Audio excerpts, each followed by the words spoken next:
He's not just a coach, he's not just a friend. I mean, he's a mentor. I mean, he changed my life.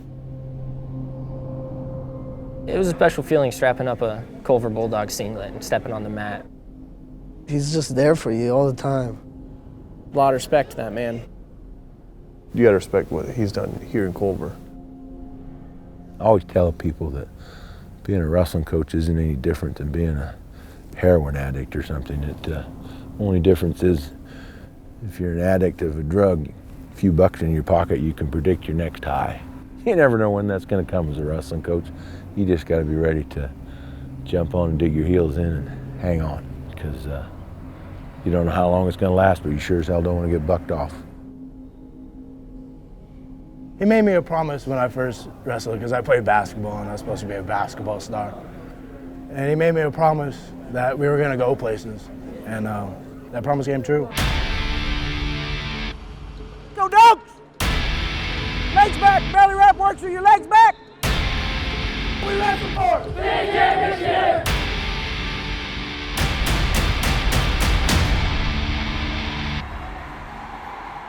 Chest down! Chest down!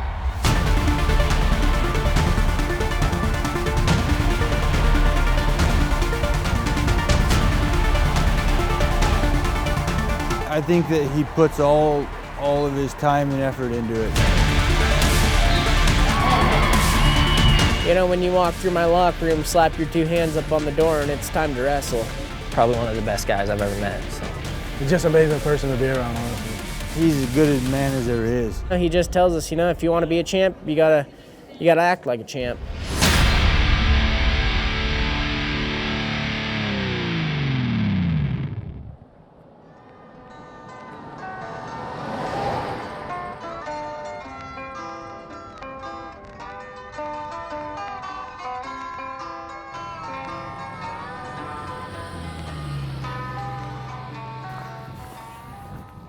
Come here, buddy. Here, right here. Right here. Hey, toes up. Good job.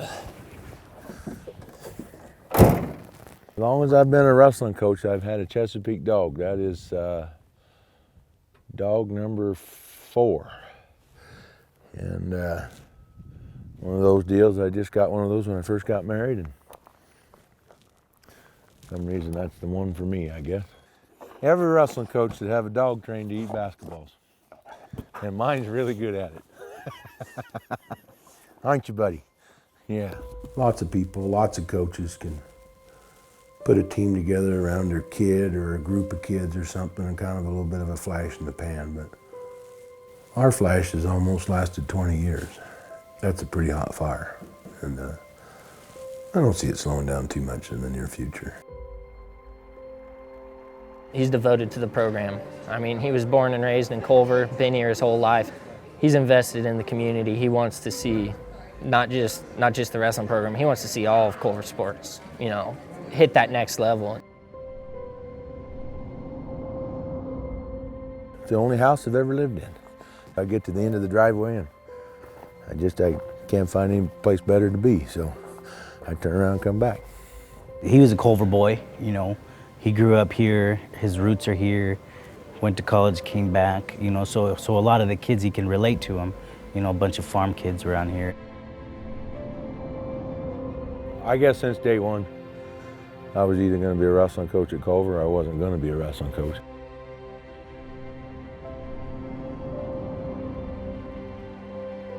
Put a run together that spans almost 2 decades. I think that speaks volumes to your entire community and the passion that exists within Culver. One thing we always say, particularly in lean times, that, you know, the thing about tradition is from time to time you get to lean on it for a little bit of help. You can't count on it. It can't carry you forever.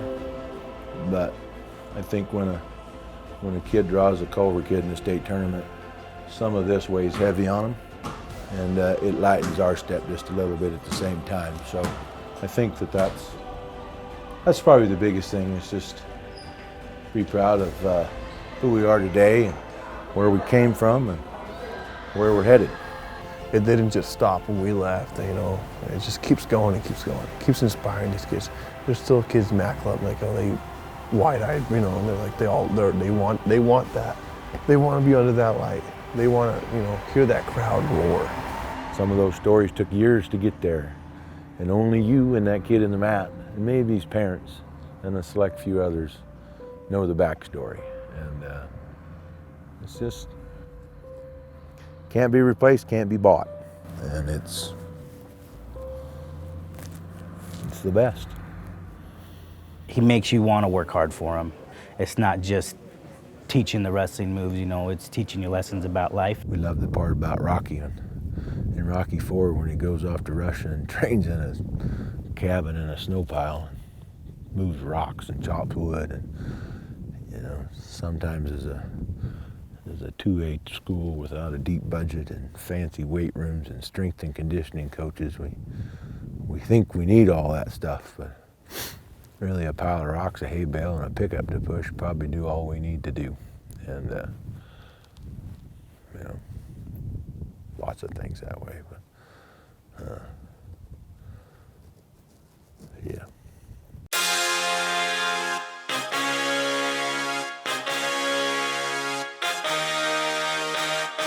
We the champ!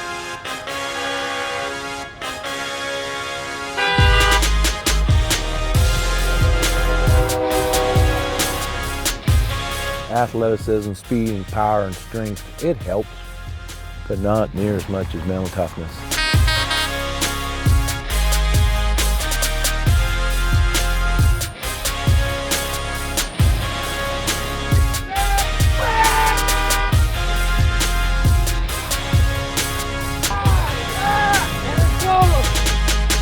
Dig deep, dig deep!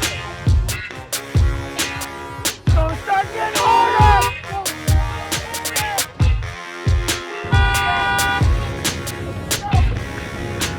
You know, morning runs, you know, keep grinding out in your head, you know, and just, you know, every day, you know, making yourself better person on and off the mat, you know, look good, feel good.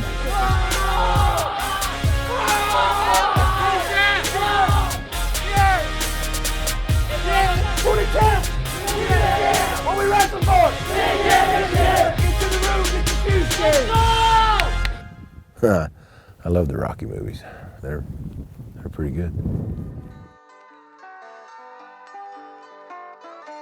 Just keep continuing down the road there. I don't know why I pulled off at the market. I thought maybe we might need a maple bar, but you know, if we're fortunate enough to put this thing together, there was probably some doubters at the beginning of the year. I don't think there's too many doubters right now after we get through the Classic and started to turn a bit of a corner, but you know, it's far from a given for us, but we get this thing put together and come home with the blue trophy. I think this will be a memorable year. Many of the kids, when they graduated, they'd write me a letter, and I just started keeping that. And you know, every now and again you have a bad day, and there's a lot of letters in these two binders nowadays, and you can ponder through those and walk back through memory lane, and they can fix just about any bad day, for sure. They all have a common theme about being pushed to do their best, and coaching staff believing in them and fighting for them. A certain level of growing up and maturity that took place in all their lives, and definitely, definitely pride in being a Bulldog. I didn't really have my dad in my life when I was going through high school and all that. And I only had my grandma, and JD was a good person to look up to, him and Coach Little, so it was nice. It didn't matter who you were, what your background was, where you came from, where you're going to. He was just there to be a father figure to you, and his motto was that, you know, never give up on someone, never give up on something that you're passionate about. I've seen it multiple times where he's, you know, took this kid and turned him into a totally different person, you know, for the better. Taught us a lot, taught us all about life. I would probably rank him in my top 3 of the most kind of influential men that I've been surrounded by, and I've known some really good men, I think, growing up. So, Mark Corey, that's the first one. Yeah. Mentor, coach, and most importantly, a friend that I love with all my heart. father figure and a role model.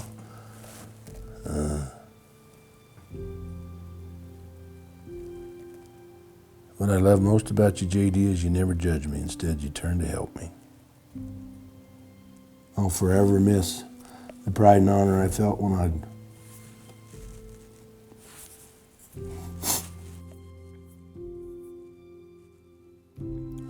whenever I'd walk into a tournament or duel next to you and next to our boys, with their heads held high. Yep.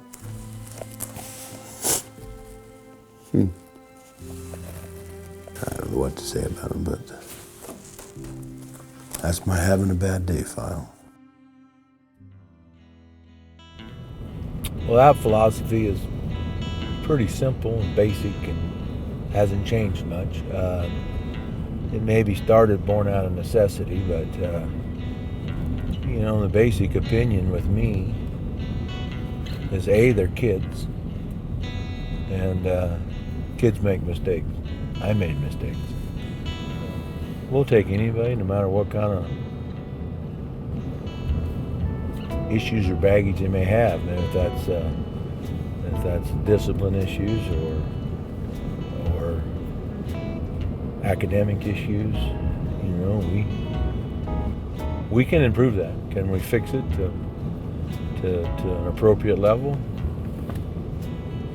Most of the time. Well, I got in a lot of trouble at Madras. You know, I got expelled from Madras, and JD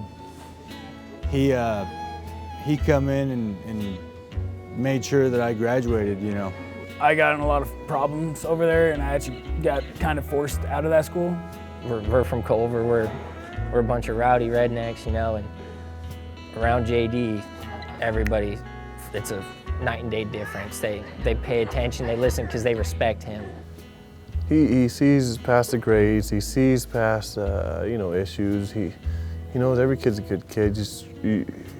He tries to, you know, fight for everything they have before they give up, you know. Generally, once we kind of get something like that rolling, we don't have any issues ever again, and you know, those kids have some certain loyalties and really work hard for you, and will battle for you. It's a unique kind of give and take process. Wrestling coach told me one time that you can't save them all, and you can't fix them all, but you have to try. He's a big dude, you know, when he says something, you listen.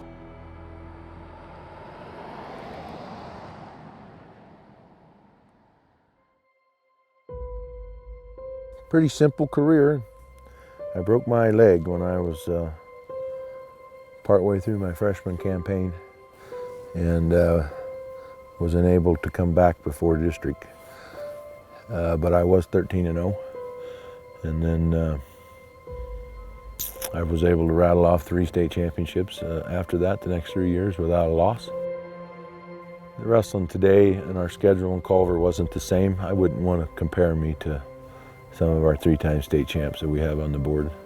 I'm very proud of my accomplishments in my personal career, but I don't often talk about it a lot because I really think the things that have happened since I've sat in the corner instead of sitting in the middle of the mat is a better story and more worthwhile. There's no comparison. Sitting in the corner is 10 times more nerve-wracking and 100 times more satisfying. If they've been with you the whole time, you watch a kindergartner grow into a guy that gets his hand raised in the state finals match. And along those ways, man, the speed bumps and the problems and the good times and the bad times, they all start to culminate in one big wave of emotion that can't be bought. I think he started off with 3 kids when he first started here. Now, I mean, you look at him now, he's defending a title every year. Wrestling is one of his passions, and if that's one of your passions, that's a great thing to have in common with them. Everybody knows who the Culver Bulldogs are because of what JD's put together.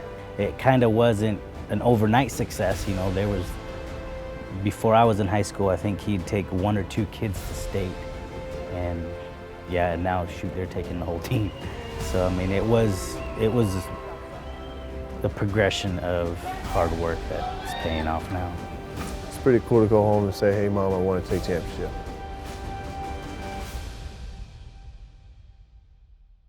A couple of winters ago, I lost my dad on Christmas Eve. And it was supposed to be a closed service. And I looked out in the back of the audience, and there was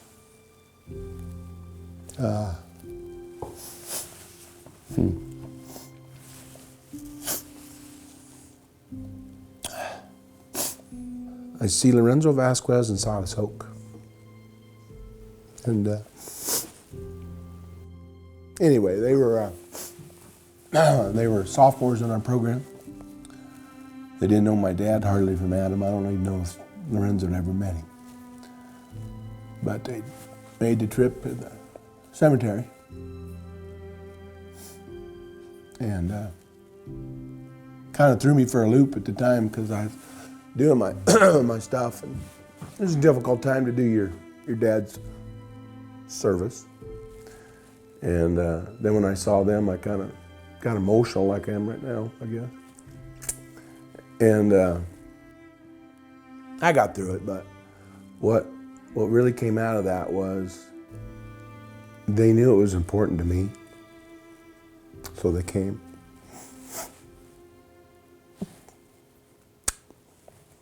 And I think that's just a common theme, and it works. It's a two-way street, you know. If it's important to them, it's important to me, and if it's important to us, it's important to them. And that's probably one of the key things about our program, that there's just so many people involved.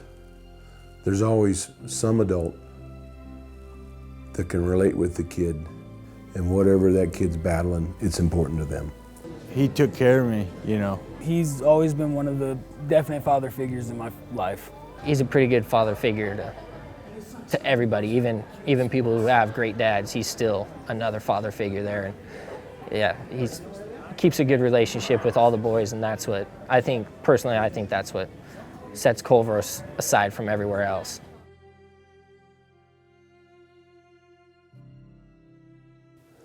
It is far better to dare mighty things, to win glorious triumphs, even though checkered with failure, than to take rank with those poor spirits who neither enjoy much nor suffer much, because they live in the gray twilight that knows not victory or defeat. Those guys back in the turn of the century, 2 centuries ago, they could write a lot better than we can today. Dare mighty things, yep. We started our season out with that conversation right there. Not sure how I would word it. I know exactly what I'm most proud of, but I don't even know if proud's the right statement, but probably my most important role here. Culver went through some pretty dark times where we had some pretty tragic events happen to kids that happened to be wrestlers. Some of them had graduated and some of them still had eligibility, but we went through a time in between 2002 and 2008 that I think we buried 6 kids in 5 years, and all different stories around all of them good kids, and it seemed like somebody needed to hold those pieces together a little bit at times. Some more or so than others on different kids, but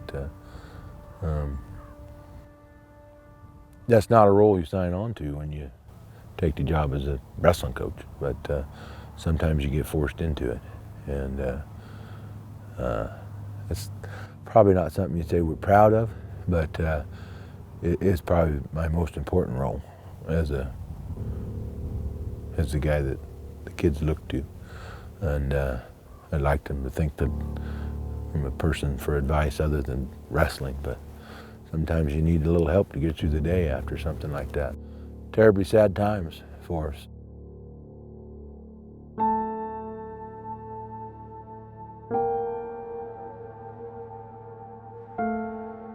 Some of the kids aren't with us anymore because I think they thought they were a little bit bulletproof. And as a wrestling coach, that's what we're trying to make people feel, you know. And so you start to wonder if you played a role in that. And you know, I don't know. Then you start to wonder, maybe I had some things in my lifetime, and I wonder how come I survived that. Maybe I survived for a reason, so that I could play a part in that healing process. Just, yeah. Let's hope we don't ever have to do that again. Let's just say that. You know, kind of out of the ashes, sometimes great things happen.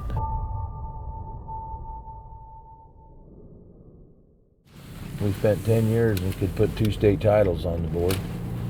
And in the last 18, we're probably somewhere around 45 to 50 more. He just keeps going, pushes you, makes you learn more, makes you get better. He's your coach. You know, it's not easy. It's like, you know, they say, you know, getting to the top's hard, but staying at the top, you know, sometimes some people say, oh, because it's Culver, it's a little easy. No, it takes a lot of work, it takes a lot of recruitment, it takes a lot of, it starts from the bottom up. It's like it's from the youth academy. I mean, we started Mac Club. They put a lot of investment and time into that program, and the outcome is what, you know, what we would like to be.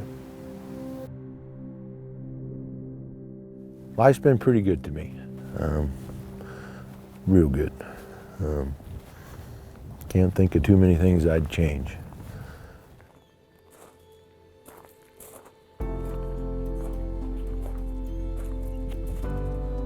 You don't see something like that every day. People wonder why a person wants to live in Culver. Well, there you go. It's, who wouldn't, right? It's just an amazing person to be around, honestly. I mean, there's no way I could ever pay him back. It means something to be a Bulldog. I mean, in our wrestling room, we've got a saying that says, standing tall, looking good, feeling proud. And you can, that follows you through your whole life. I truly believe that. He's just good, you know. We're Culver Bulldogs. Proud to be a Bulldog.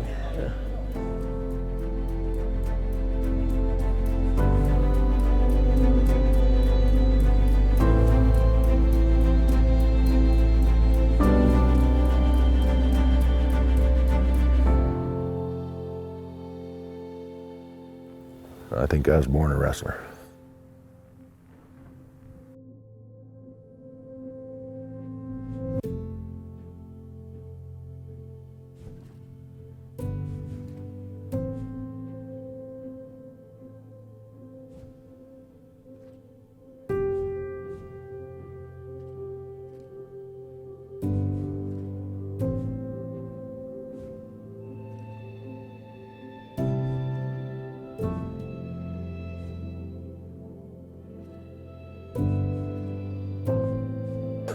Here comes a good one, Antoine. Yeah, that'll make the cut.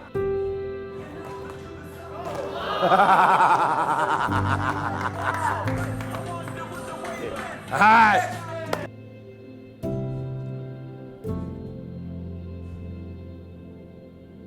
Champs on 3. 1, 2, 3. Champs!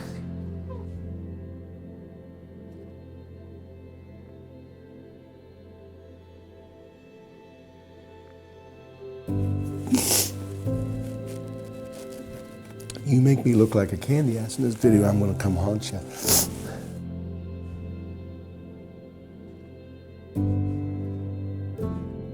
And there we were celebrating that much that somebody actually got knocked out and had to go get stitches.